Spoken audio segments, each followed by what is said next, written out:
New York City Mayor Eric Adams is accusing the FBI of leaking information from its investigations into his campaign financing. This comes after federal officials seized his cell phones and iPads as part of a larger corruption probe into foreign funds. The FBI is looking into whether the mayor improperly weighed in on permits for the Turkish consulate building in the city. Adams has denied any wrongdoing in this investigation. CBS News New York political reporter Marcia Kramer has been following the investigation, and she joins us now here in Studio 57. It's always great to have you. Thanks for being here. Thank you so much for having me, Meg. Where does this investigation stand right now? Right now, we have a situation where they have his iPads and they have a series of exchanges, text exchanges from the Turkish consulate to him and then to the mayor, to the fire commissioner. What the FBI is trying to determine is whether he fast-tracked the approval of a certificate of occupancy that would allow the Turkish consulate to open. But right now, what I'm told by my sources is that he never responded to the text he got from the consul general. Instead, he forwarded it to the then fire commissioner, Dan Nigro, who then responded to him saying after a few days, they will get their certificate of occupancy. So that's where the investigation stands now. As you know, prior to that, they raided the home of his chief finance campaign chairman, Brianna Suggs. And let's go back to that, because that happened on November 2nd, and that's when all of this started to pick up steam. Mayor Adams was in Washington, D.C., about to meet with the White House over the migrant crisis here, and then he rushed back during this raid. So walk us through that and why that's important. Well, the truth is that nobody knows exactly why he came back, but the optics of it were really terrible. He was in Washington to just try to get money from the White House to help him with the migrant problem, a problem that he said could destroy the city. Since the meeting was scheduled for 9 o'clock and the press conference was scheduled for 9:45, he could have waited, and rushing back gave the impression that something else was wrong. It was bad optics. But he says that's part of his leadership. You know, he likes to be on the ground, know what's going on.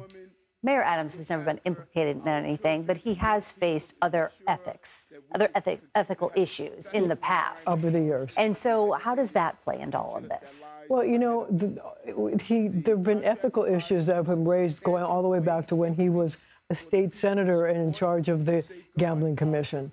So obviously, you know, people raise questions about how people are acting. But the question really is going to come down to whether, as a borough president, because he was the borough president at the time this happened, even though he was going to become mayor, that whether asking his fire commissioner to look into it was a problem. And, you know, it's interesting because today I had a conversation with the Gail Brewer, who was a Manhattan borough president, and she said when she was borough president, even now that she's a city councilwoman, she calls the fire department and other agencies all the time to ask them to speed up their actions, because she says that, especially after COVID, a lot of agencies are short on staff, and it's sort of an accepted procedure.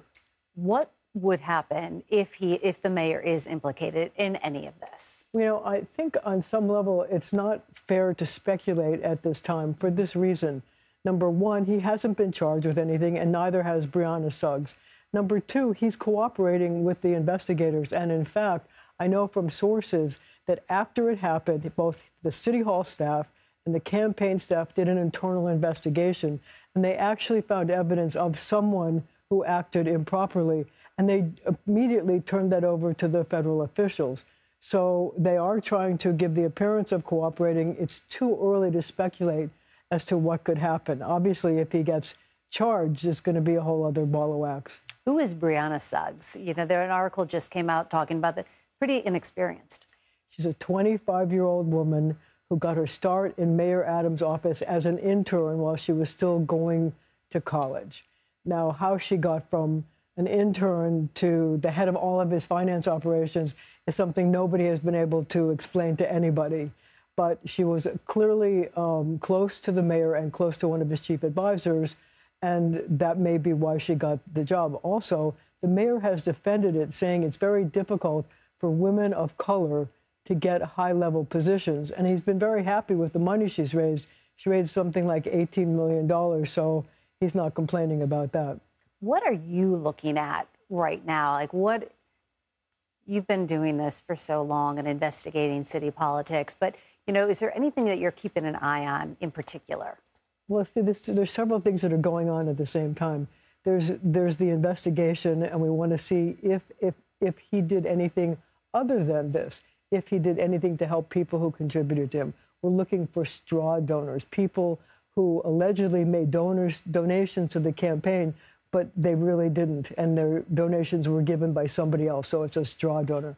We're looking for that. We're looking to see if the people who have contributed to his campaign, especially foreign contributors, got anything in exchange. You have to look at this, the reason why this all happened. In 2015, 2016, the Justice Department decided to establish a new investigative unit in the Southern District of New York, Manhattan, to investigate foreign government influence into American campaigns and to government.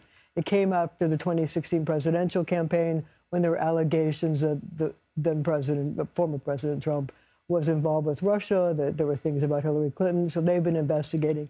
And it's the same unit that brought the charges against Senator Menendez, charging him with violations dealing with his relations with Egypt. So looking at Turkey is a natural outgrowth of those probes. Now, will it expand beyond that, and does it involve other countries? We don't know yet. All right, fascinating. Thank you very much, Marcia Kramer. Thanks for stopping by.